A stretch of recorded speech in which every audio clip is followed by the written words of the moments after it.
panafricaniste. Géopolitique, la France dans les BRICS, une autre provocation de Macron, nous nous interrogeons.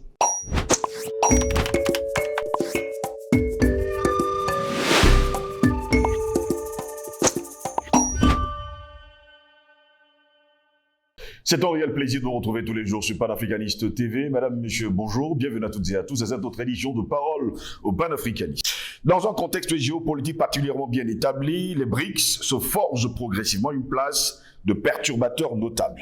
Ce regroupement de nations émergentes accroît sa puissance économique avec une intensité qui ne cesse de faire monter la pression. Cette tendance redéfinit les équilibres de puissance à l'échelle mondiale et certains États comme la France semblent n'avoir aucune intention de rester de simples observateurs. La France sera-t-elle le premier État européen à rejoindre les BRICS ? Nous nous interrogeons. Les États fondateurs l'accepteront-ils? Là encore est la question. En tout cas, la question peut être risible, oui, parce que la France figure tout de même parmi les plus grandes puissances économiques mondiales, nous dit-on. Cette interrogation ne manque pas de pertinence. En effet, certains événements récents laissent penser que la France pourrait rejoindre cette coalition de pays à la puissance économique grandissante. Parmi ces événements, on peut citer de récentes déclarations de Emmanuel Macron. Le dirigeant français a notamment appelé ses pairs, membres de l'Union européenne, à la résistance. Une résistance vis-à-vis de la tendance du vieux continent à suivre la dynamique dictée par le pays de l'oncle Sam. On parle bien sûr des États-Unis d'Amérique. Cette politique de résistance consisterait pour l'Europe à ne pas s'engager dans des crises qui ne sont pas les siennes.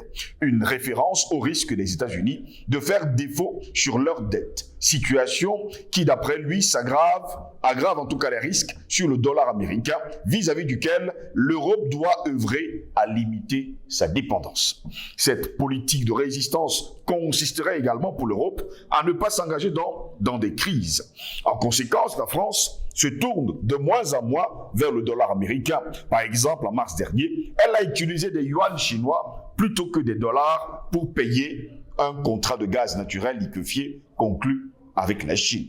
C'est la première fois qu'un pays européen, allié des États-Unis, réalisait une transaction importante via la monnaie de son rival. Ce développement, qui n'est pas anodin, en dit long sur la guerre géopolitique jouée en défaveur des États-Unis d'Amérique. Il est d'ailleurs possible que cette dynamique contribue plus rapidement que prévu à la chute du dollar. D'après Anil Soukal, l'ambassadeur sud-africain des BRICS, plusieurs pays européens envisageront aujourd'hui de suivre les pas de la France. Voilà pourquoi nous nous interrogeons finalement. Géopolitique, la France dans les BRICS, une autre provocation de Macron. Telle est notre grande interrogation. Pour répondre à nos questions, nous sommes avec Albert Anatole Aïssi, dit 3A. Il est journaliste d'investigation et surtout directeur de publication du journal Le Cactus. Albert Anatole Aïssi, bonjour, bienvenue à vous. Bonjour à vous, Steve Jusselongos. Je dis bonjour aux techniciens, spécialement à Gires, qui se trouve derrière les machines. Je dis bonjour au top management de Panafricaniste TV. Je dis bonjour à l'Afrique, bonjour aux Africains de Martinique, de Nouvelle-Calédonie, de l'île de la Réunion, de tous ces habitants des Antilles françaises qui luttent, n'est-ce pas, comme vous et moi, chaque matin, pour que le noir, partout où il se trouve, soit respecté, mais surtout pour que tous les peuples opprimés de la terre soient respectés. Quand je l'ai dit, l'occasion faisant le larron, puisque nous allons ce matin du côté de l'Hexagone, je voudrais spécialement m'intéresser ce matin aux émeutes qui ont secoué la France ces derniers jours avec tout ce que cela comporte. En tout cas, j'en retiens deux choses. La première, c'est que, comme nous l'avons toujours dit, la France est un État fondamentalement raciste et ce que nous avons constaté ces derniers jours est la conséquence, et non la cause, la conséquence justement de ce racisme et xénophobe, de ce racisme et xénophobie à la fois étatique et institutionnalisé. La seconde chose, c'est que finalement, la France, ce n'est pas la planète Jupiter. C'est un État comme un autre État qui a des défaillances, qui est endetté à plus de 3 000 milliards de dollars, bien au-delà, n'est-ce pas, de son PIB, et qui tourne autour de 113%. Donc, c'est en quelque sorte un pays pauvre et très endetté, mais qui a quand même la prétention de venir en aide à certains pays africains. Merci pour l'invitation. Très heureux de vous avoir, Albert Anatola, ici.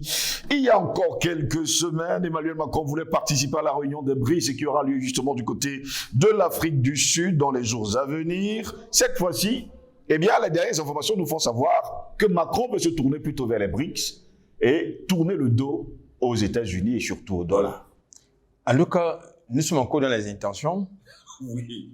Au regard des diverses réactions de part et d'autre que nous avons enregistrées, notamment de la diplomatie sud-africaine et de la diplomatie, n'est-ce pas, russe, j'ai le sentiment que la montagne risque d'accoucher d'une très grosse désillusion.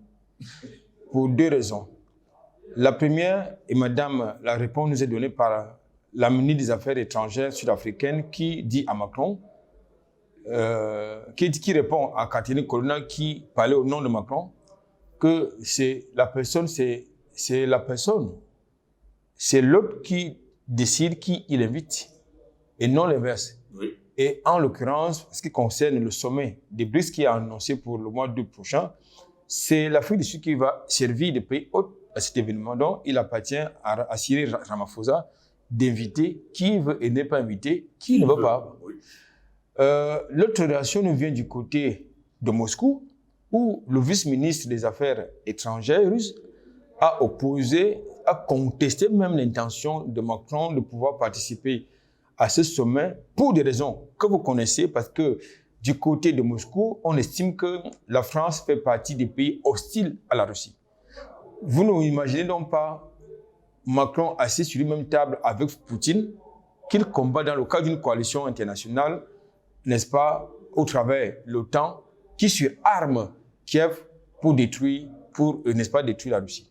C'est ce qu'il est question. Donc, je pense que, et en plus, troisième élément d'analyse, Macron, si vous voulez, la France fait partie des pays du G7, qui ont constitué la coalition dont je vous parlais tout à l'heure, du côté de Kiev. Donc, alors, va-t-il devenir cette chauve-souris qui n'est ni oiseau, ni animal?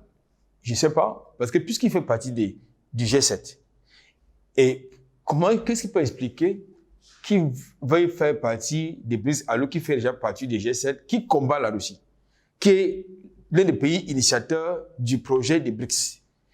Certainement, j'ai l'habitude de vous le dire, et c'est d'ailleurs ça le prétexte de l'organisation il y a quelques jours du côté de l'Hexagone d'un sommet pour le nouveau pacte financier mondial. Oui. C'est-à-dire, il s'agit pour Macron de se donner un peu de lisibilité, de visibilité sur la scène géopolitique mondiale. C'est qu'il est question. Je pense que aujourd'hui, tout à l'heure dans mon coup de gueule, je vous ai fait observer que la dette publique de la France tourne autour de plus de 3 000 milliards de dollars. Alors, qu'est-ce que la France peut bien apporter dans le projet porté par les BRICS? Du tout. Et rien du tout, bien au contraire, parce que les BRICS sont à la fois une puissance économique, une puissance démographique, une puissance nucléaire, une puissance financière, une puissance géopolitique, et en plus, une puissance minière, c'est-à-dire en termes de ressources minières et de ressources naturelles. Parce que la plupart de ces pays-là sont des pays qui sont riches de par leur sous-sol ou bien de leur sol.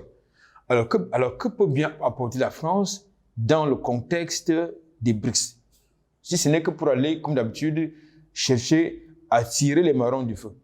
Donc, je pense, et puis un pays qui est en récession, toutes les récession sociale, récession politique, récession économique et financière, que peut bien apporter la France dans... J'ai trouvé risible ce sommet qui a été organisé par Jupiter il y a quelques jours du côté de Paris et qui s'est arrogé le droit de faire des promesses comme d'habitude, à son habitude, alors qu'il n'est pas capable de pouvoir financer et résoudre les problèmes de son propre pays. D'où les émeutes que nous avons vues. Je pense que ce n'était que dans le contexte africain, on pouvait assister à des scènes de pillage de grandes surfaces, à des scènes, n'est-ce pas, de pyromanie. Finalement, on se rend donc compte que, en fait, la sauvagerie ne se trouve pas que du côté du continent africain, mais la sauvagerie et la pauvreté, surtout, se trouvent également dans l'Hexagone. Moi, j'ai vu des gamins quelquefois très mineurs, c'est-à-dire piller des magasins à la recherche de la bouffe. Mais ces gens ont la prétention de vous dire qu'ils viennent vous apporter de l'aide pour vous aider à vous développer. Du grand n'importe quoi. Mais c'est là du grand n'importe quoi. Donc, je pense qu'aujourd'hui, le roi, comme nous avons l'habitude de dire, s'il était le roi est très nu. Mais c'est là très nu, au point où, aujourd'hui, un pays qui s'arroge le droit d'être, je crois, 5e puissance mondiale, est devenu, paradoxalement, un pays pauvre très endetté, situé dans l'Hexagone, notamment sur le continent européen, je veux dire. Je crois que pour revenir justement à la thématique, ce ne sera pas possible. Ce ne sera pas possible pour Macron ou la France d'être membre des BRICS. Ce n'est pas possible. Ce ne sera pas possible? Ce ne sera pas possible. Est-ce donc une provocation de la part de Macron? Et je crois qu'il s'agit là d'une tentative d'entrer comme d'habitude. C'est-à-dire d'entrer par infraction dans une organisation à laquelle sa présence ne serait évidemment pas désirable et désirée. Pour des raisons que j'ai évoquées tout à l'heure. Pourtant, on nous a fait croire depuis la nuit des temps que la France était un très grand pays. Pourquoi se tourner aujourd'hui vers les BRICS? La France, comme vous le disiez tout à l'heure, était finalement un pays très pauvre et très, très entêté. Mais la France est présentée comme étant une puissance, oui. Une puissance économique, une puissance nucléaire. Or, la plupart des pays qui sont membres des BRICS sont appelés par le narratif du bloc occidental des pays émergents. Alors, partant donc de ce narratif, que va faire la France parmi les pays émergents alors qu'elle est représentée comme une puissance? C'est une question fondamentale. Oui. Ça veut donc dire que le narratif, c'est-à-dire l'image de la France qui nous est présentée, à la fois par les analystes du dimanche, par les médias mainstream, c'est une image fausse qui présente la France comme étant une puissance économique, une puissance nucléaire, peut-être par usurpation ou bien par procuration.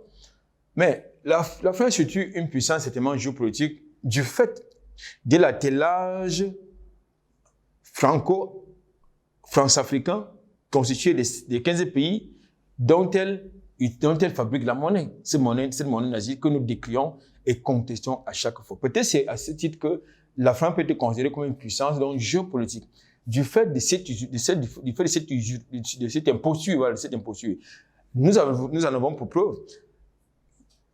Si, n'est-ce pas, la France peut se targuer d'avoir une place de membre permanent avec droit de veto au Conseil de sécurité de l'ONU, c'est à quel titre? C'est parce que, justement, elle présente les 15 pays africains dont elle gère la monnaie et dont elle est le porte-plume. Et vous dites que nous sommes en démocratie. C'est-à-dire lorsque, au XXIe siècle, n'est-ce pas, vous avez un pays qui gère les intérêts des 15 pays dans une institution internationale. Et ces mondialistes, ils ne s'en offusquent que guère. Mais ils vous disent qu'ils sont respectueux, n'est-ce pas, de la démocratie. Ils sont respectueux du droit international, qui n'a de valeur que lorsqu'il s'agit de leurs intérêts. C'est ça qu'il est question. Mais quand il s'agit des autres pays, il dit tout. Donc, aujourd'hui, il est constant de comprendre une chose. Dans le monde multipolaire qui est en train de se mettre inexorablement et irréversiblement en place, vont cesser l'imposture, vont cesser l'arrogance, surtout la forfaiture. Je voudrais vous faire comprendre une fois de plus, M. Ngos, que la France, qui est présentée comme puissance économique, ne peut pas avoir sa place parmi les pays émergents, dits émergents. Oui. Parce qu'elle est considérée comme une puissance. La preuve, c'est qu'elle fait partie du G7, oui. Qui est constitué, justement, n'est-ce pas, des pays développés, des puissances, parmi lesquelles la Grande-Bretagne, l'Allemagne, les États-Unis, entre autres. Mais que va donc faire, que va donc chercher la France, n'est-ce pas, parmi les pays dits émergents? Ça veut dire soit il s'agit de saboter ce projet, soit il s'agit de venir jouer les troupes faites, un peu comme ça a été le cas avec l'ECO ouest-africain, dont le sort a été scellé d'une certaine manière entre deux imposteurs, notamment Ouattara et Macron. Donc, je crois qu'aujourd'hui, les BRICS, c'est autre chose. Les BRICS, ils ont, comme je l'ai indiqué tantôt, ils ont du potentiel le potentiel naturel, démographique, économique, militaire, nucléaire, démographique, bref, il y a, et puis le marché, le potentiel économique, le potentiel commercial. Donc, les BRICS, c'est un vaste marché. Les BRICS, c'est quand même un peu près de 4 milliards d'habitants. Et vous en avez davantage n'est-ce pas, de pays n'est-ce pas, qui se bousculent aux portions, n'est-ce pas, de ce regroupement géopolitique, n'est-ce pas. Je crois que c'est fort de cela, certainement, que Macron pense qu'il faut absolument permettre à la France de jouer, comme ça a été à son habitude, les usurpatrices. Pendant ce temps, il y a certains analystes qui déclarent haut et fort que la présence russe et chinoise sur le sol africain pourrait faire perdre justement à la France ces pays qu'elle trimballe de temps en temps du côté des Nations Unies. Je pense là, il s'agit, comme tout à l'heure, je vous ai parlé d'un basculement géopolitique qui est irréversible. Je pense que Poutine a le dit dans l'une de ses adresses, à savoir que pour faire la guerre à la France, il n'a pas besoin de tirer une seule balle. Pour faire la guerre à la France, il suffit seulement de venir dans ses anciennes colonies l'emmerder. Raison pour laquelle, de plus en plus, aidé par les mondialistes du bloc occidental, il y a les févaneurs qui fait fantasmer, n'est-ce pas, tout le monde de ce côté-là. Donc, ça veut dire quoi? Ça veut dire qu'aujourd'hui, le bloc occidental dirigé par les États-Unis sont en train de perdre pied sur le continent africain. Donc, il s'agit d'un fait. Aujourd'hui, si vous faites une enquête d'opinion, ou vous engagez un référendum pour qu'il y ait un choix entre les blocs et les BRICS, vous verrez que les BRICS vont l'emporter majoritairement. Et que le bloc occidental, arrogant, criminel, génocidaire, va mordre la poussière.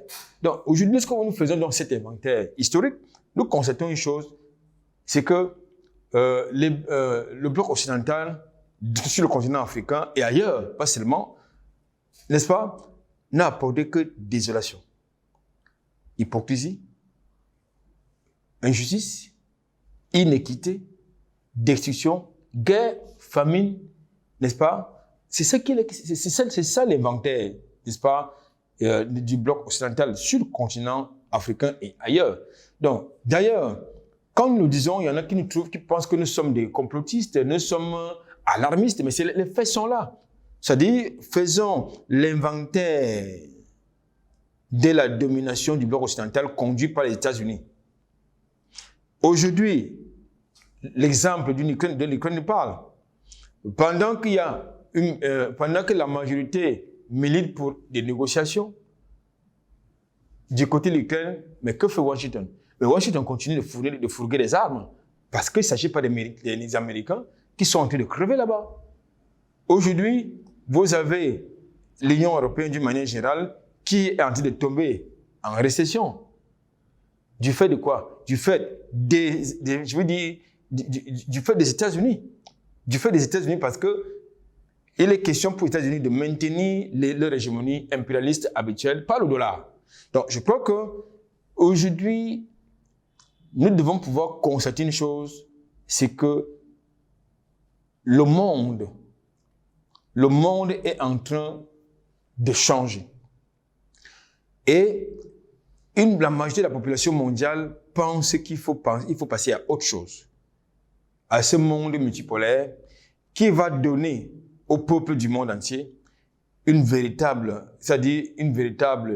liberté, une véritable indépendance, une véritable dignité, mais surtout la paix. Parce que ceux qui vous ont promis la paix au lendemain de la Deuxième Guerre mondiale, se sont plutôt investis dans l'inverse, c'est-à-dire dans les guerres et les conflits.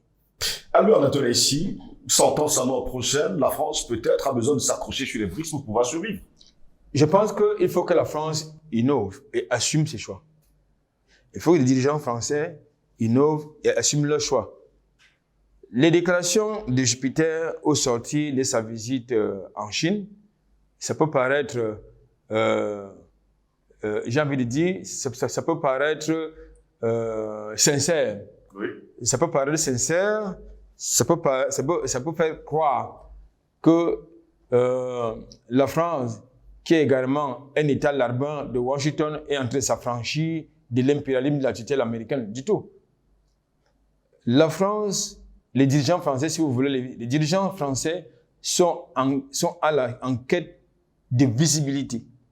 Géopolitique, je l'ai dit, ils sont en quête d'intérêt, de nouveaux centres d'intérêt pour leur pays. C'est qu'il est question encore, surtout pour celui qui officie comme président de la République française, n'est pas là pour gérer les intérêts de la France, des intérêts des Français. Il est là, il est plus européen que français. Je crois que je n'exagère pas quand je le dis. Il est plus européen que français. Donc, je pense qu'aujourd'hui, les émeutes que nous avons vues, que nous avons vues du côté justement de la France, confortent notre analyse, savoir que pendant que la France est en train de brûler, est en train d'être pillée, Macron organise, n'est-ce pas, les points de presse avec Jens Stoltenberg, le secrétaire général de l'OTAN, pour fourguer les armes à l'Ukraine. Ça veut dire que son pays l'intéresse pas. Ce qui se passe dans son pays, ça ne l'intéresse pas. Ce qui se passe en Ukraine, c'est ça qui l'intéresse, ce qui est prioritaire. Voilà donc les choix de l'Hexagone. Donc, c'est pour vous dire quoi? C'est pour dire qu'aujourd'hui, Macron travaille non pas pour la France ou les Français, il travaille pour justement les Rothschild. Et nous savons que c'est, j'avais dit, c'est c'est l'employé des Rothschild. Donc, il travaille pour les intérêts des Rothschild. Albert Natolaïchi, vous avez d'ailleurs dit ça dès le début. Ça signifie que la réunion qui aura lieu en août prochain du côté de Johannesburg, en Afrique du Sud, des BRICS, et la France ne participera pas, vous l'avez dit. Vous avez également déclaré haut et fort qu'elle ne pourra pas justement intégrer les BRICS. Ça signifie que c'est la mort de la France finalement? Je ne sais pas si c'est la mort pour la France, sauf si elle va pouvoir, n'est-ce pas, je veux dire, renaître ses cendres. Les cendres, n'est-ce pas, de la pauvreté, de la récession, des crises sectorielles, n'est-ce pas, auxquelles elle est empêtrée ces derniers temps. Donc, dans tous les cas, la France, en l'état actuel de l'actualité géopolitique, ne peut pas intégrer les BRICS. Je vous ai donné au moins 3 raisons. La première, la France fait partie d'une coalition internationale en Ukraine contre la Russie. Oui. Et la Russie fait partie des pays fondateurs des BRICS. On peut même dire que la Chine. Donc, c'est pas possible. Je ne vois pas Macron en train de s'asseoir avec Poutine sur la même table pour dire qu'il fait l'objet d'un mandat d'arrêt international émis, n'est-ce pas, par la CPI à la demande et avec le soutien à la fois de Paris et de Washington. Deuxième raison, la France fait partie des G7. Je voulais faire comprendre c'était d'abord les G8. Ils ont chassé la Russie. Donc, je ne sais pas si la France peut avoir le courage d'intégrer un bloc dans lequel, n'est-ce pas, la Russie joue un rôle prépondérant et majeur. La troisième raison, et je pense qu'également je l'ai dit, c'est que finalement, qu'est-ce que la France va apporter? Parce que la plupart des pays membres actuels des BRICS ont des ressources naturelles, ont des potentiels économiques ou des perspectives de potentialité économique et commerciale. Soit ils ont une démographie, un peu comme le continent africain. Le continent africain, c'est quand même un peu plus de 2,4 milliards d'habitants. Donc, c'est un vaste marché avec des potentialités à la fois naturelles, économiques, démographiques. C'est un marché. Donc, que va bien apporter la France qui vit à la fois des pillages, qui vit des vols, qui vit, n'est-ce pas, de l'usurpation? Que va-t-elle apporter? Je ne sais pas ce que la France va apporter. Peut-être le réchauffement climatique. En tout cas, pour l'instant, elle est indésirable. Merci beaucoup, Albert Natolaïchi, d'avoir répondu à des questions. Ça fait un plaisir. Mesdames, Messieurs, merci de nous avoir suivis. C'est une affaire à suivre. On va bien suivre justement cette actualité pour voir si Macron sera du côté du Durban en août prochain et si la France va intégrer les BRICS. Sur ce, nous vous souhaitons de passer une agréable journée.